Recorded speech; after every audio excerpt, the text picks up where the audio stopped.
Welcome back to my disembodied voice. The other day, I decided to watch Terminator Dark Fate for a second time to see if another viewing could change my opinion of the film. Sadly, rather than affirm my lukewarm appreciation for part whatever of the Terminator franchise it is, it just left me feeling even more disappointed. Now, there's no argument that the first Terminator is a great horror film which had a brilliant concept. A hopelessly overwhelmed young woman trying to survive an unstoppable killing machine with the help of a clearly outgunned saviour who, unable to kill the robot, could only ever delay the inevitable. The Terminator was never going to stop coming, and the film wore its simple heart of protect the mother of the resistance leader with some timey-wimey stuff that he would never have been born had Kyle Reese not gone back, who wouldn't have needed to go back had they not sent the Terminator back. Yeah, it wore its timey-wimey stuff perfectly well. Brilliant. Then came Terminator 2, which is arguably in the limited pantheon of great sequels which are either better or on a par with the original. This time, the original Terminator is now the protector of John and Sarah Connor and was vastly outmatched by a much superior model, and the film was now rich with themes of motherhood, responsibility, and could an emotionless machine come to care about a human? James Cameron stated that he wanted to up the stakes, bring in a much more powerful villain and change the dynamics of the first film, but keep the importance of the relationships at the centre. Great villains are always stronger than the heroes. Be it Jason Voorhees being unstoppable before a teen with only her boobs as a weapon, a tyrant with an infinity gauntlet, or a giant shark which is beyond the capabilities of its hunters, villains aren't just about eating, snapping reality away, or killing children from a 1990s sequel. They cause loss to our heroes, cause the plot to change, test the limits and rules of our protagonists, and create story arcs. The T-1000 was a brilliant example of this. He was so much more powerful, fast, sleek, malleable. He could transform himself into anybody, and by the end, after blowing him up, shooting him, freezing him, and trying everything else they could, you genuinely wondered how they would stop him. He brought John and his mother back together. He caused Sarah to trust a killing machine and was so relentless that you feared for John's safety because this thing was just unstoppable. He caused a Terminator to care, a mother to bond with her son, and all the time was doing that just by trying to fulfill its mission. Terminator 2's all spread from the power and the abilities and the fear and the placing of the T-1000 in the film. The protagonist, on the other hand, has to rise to some truly great feats in order to triumph, and James Cameron explained Robert Patrick's T-1000 perfectly when he stated that machines were always getting upgraded. They were sleeker, more powerful, and this is how we saw the T-1000. Arnold, however, arrives in the film already obsolete. Robert Patrick's liquid metal monster is the next upgrade in killing machines, and it is sleeker, more attractive, and even cooler than the clunky T-800. Think of it in cellular phone contexts. Who wants a flip phone when you can get a touchscreen, facial recognition, 10,000 songs storing and uber fast new model? After that, Terminator 3 trod the same line, but somehow made Kristanna Loken's TX a downgrade from the T-1000. Yeah, she looks great, and the idea she can make guns from her arms is wicked, but putting liquid metal over a robot skeleton again seems illogical, when the T-1000 was so much more malleable, could seep anywhere, and could even reform when blown into a million pieces. Also, once the TX had taken a rather hefty hit, her arm was knackered and it had to change to a flamethrower as her primary weapon. It seemed less threatening, as we had seen this before and seen it done so much better, and so the menace was lost. After T3, Terminator Salvation offered a new perspective in its new setting, John Connor grown up, in the war, and then we went back to Jenna shit, which was shit. And then we get to Dark Fate, but by this point, we've seen everything, done the more powerful Terminator than the T-800, and the story was crying out for something new. It was nice to see that this film was touted, much like Halloween in 2018, as a direct sequel which ignored everything after T2. And Cameron was back on board too, producing, so our hopes were rightfully high. What we got was just another timeline that told the same story, this time about a Mexican girl who would lead another form of resistance, and she was being chased by something called a Rev 9. He's similar to the TX, but has better effects, and she's being protected by an enhanced human from the future who isn't a Terminator, but, although still fast and strong, she's no match for the Rev 9. And yeah, we've been here before. It's the same wall with just new paint and nothing special at all. This time, we also get Sarah Connor back, and this is great news. Linda Hamilton returns, and she is something that was sorely lacking in T3 onwards. She's a genuine badass character favourite, and yeah, she doesn't really do an awful lot in this film to either plot or character. Also, the Rev 9 was so insipid. Robert Patrick had a venom which was as icy as the antifreeze in his mercurial skin and could be tender, fake, evil, but no matter what he was doing, he exuded more threat in his steely facial features than the Rev 9 could do with his whole body. No disrespect to the actor in Dark Fate, as he does what he can with what he's got, but he wasn't scary. Patrick's T-1000 looked like a human, but the walk, that glare, it didn't matter where he was, he just stood out, and the audience felt him enter a scene with that pounding music and indestructible smirk on his face. Anyway, back to Dark Fate and the problems of repetition frustration. Let's look at the first problem, John Connor dying.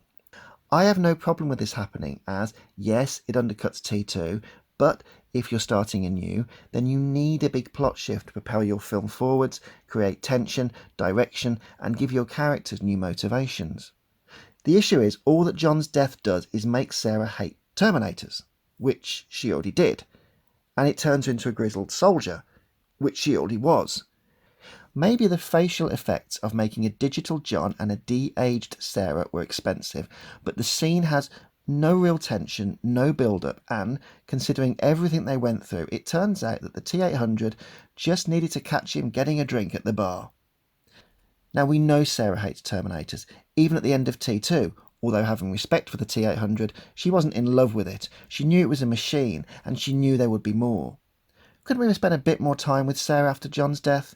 Shouldn't the first half of Dark Fate been about Sarah coming to terms with failing her son, and then we see her going on the hunt for the Terminator that killed him? Here's where I think there would have been a much better film, and one that didn't replicate the same slog as before. Sarah Connor is devastated by John's death, and she sets out to find the Terminator which killed her son. So the film is about her building an arsenal, preparing herself, and even finding other Terminators which have come on missions from the future, but she's really after the one that was John's killer. We also see John's killer go off and, with no purpose or direction, become aimless. He ends up protecting another family, for a reason we find later, and this creates the Carl persona we see. T2 already discussed a machine learning to care and being protective, so we know this can happen.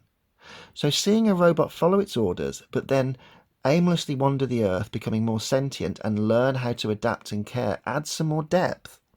Now, in our film, Sarah has located Carl and attacks him.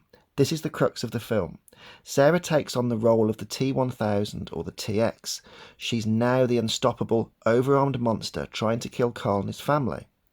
So, now trying to protect what he has learned to care about, Carl takes his family and flees. This is our chase of the central film. New odds, with a Terminator hiding from a human.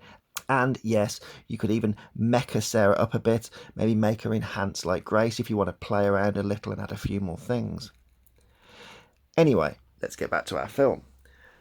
It turns out that the other Terminators Sarah has been killing have been sent back to kill Carl before he meets his family because, in our new timeline, when Carl's kid sees Sarah kill him, it spurns him into a rage which will have a big impact in the future. The grieving boy will take the dead T-800 and create weapons for the resistance which wipe the machines out.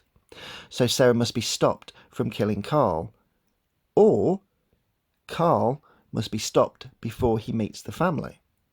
So Sarah is chasing Terminators, which are chasing Carl, who is yet to meet the kid. That's all in your first part of the film. Your second act goes very much along the lines of we spend time with Sarah, time with Carl, as they both go on different journeys. Sarah descends into hell with grief and guilt. Carl starts to learn how to love. Finally, in the third act, the future sends back the most advanced Terminator ever seen in the films. Carl and Sarah, meanwhile, who have nearly died battling each other, have to then team up and defeat this threat as they realise they are both creating timelines, which is bad for the future. This can set up your sequel too, as much like Ripley, Sarah would have a new figure to play mother to once Carl was destroyed. We've seen Terminator 2 already, and despite some great set pieces such as the early freeway chase scene, there's little dread and fear as we know what will happen. Strong robot will chase, virtually achieve mission of killing target, only to be stopped but not killed, and will keep coming and will rinse and repeat. Shotguns will throw it back, machine guns will slow it down, but it will keep reforming and coming back. Right. Our film could deal much more with Sarah's grief over losing John, who is an actual plot motivation, rather than just getting to know Grace and this Mexican girl and what's going to happen in the future, because we've seen it before, and we'd rather be spending time with Sarah Connor. Okay, so let's change the story we've had previously. Yes, Carl's protecting a child, but Sarah is the relentless monster who's about to change the future and hunting him down. Sarah's grief over John has changed to the point where she could spawn a whole new Skynet if she carries on doing things. This is a massive plot motivation, and bearing in mind that Carl is stronger than Sarah and has to protect the family he feels affinity for, the chase and escape formula at least becomes a little more varied. Also, the Rev 9 brought nothing new to the table and, much like the TX, felt like a regression in technology. When we create anything in the real world, from laptops to washing machines to phones, we eliminate faults, streamline technology, and make it more attractive and powerful. A Nokia 3310 may have a better battery life and be able to withstand a brick hitting it, but no one's going to want to take that out or walk around with it when you can have the latest iPhone or Samsung model. So in the future, what are the robots doing? Did they reach liquid metal and say, you know what, let's go back a stage and put a metal skeleton back in it? Or would they simply look at making the liquid more versatile? Maybe use nanobots and create a robot that has a more gaseous structure.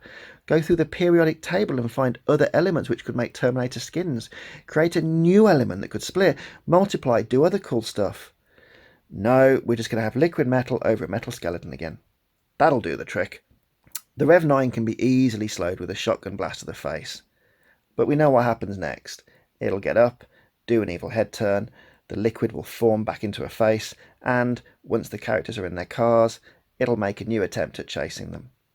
I don't want to hate on Dark Fate, but, apart from that rhyming, it was just so frustrating. Linda Hamilton is great, but coming from James Cameron's own mouth, the man who stated that killing Newt in Alien 3 was the worst idea he'd ever seen, and that he loved the theme of motherhood in his films, all Linda Hamilton does really is shout, get angry, and slowly form an unconvincing bond with a charisma-free girl who has the same story arc we have already seen. Imagine her killing Carl, seeing a child beg her to stop, that's his daddy, even though she knows it's a machine and she sees what she has become. Imagine scenes where the T-800's shielding a little boy or girl of 9 years old from explosions and so forth.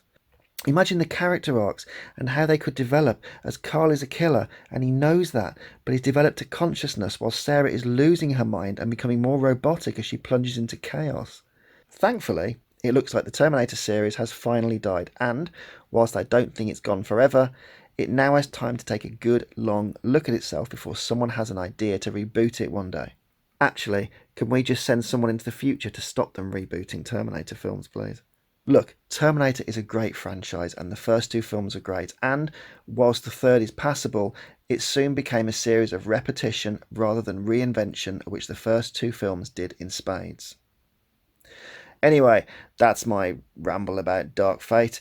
Next time, we're going to look at Independence Day and Godzilla and discuss how Roland Emmerich went from masterpiece to disaster piece in just two films.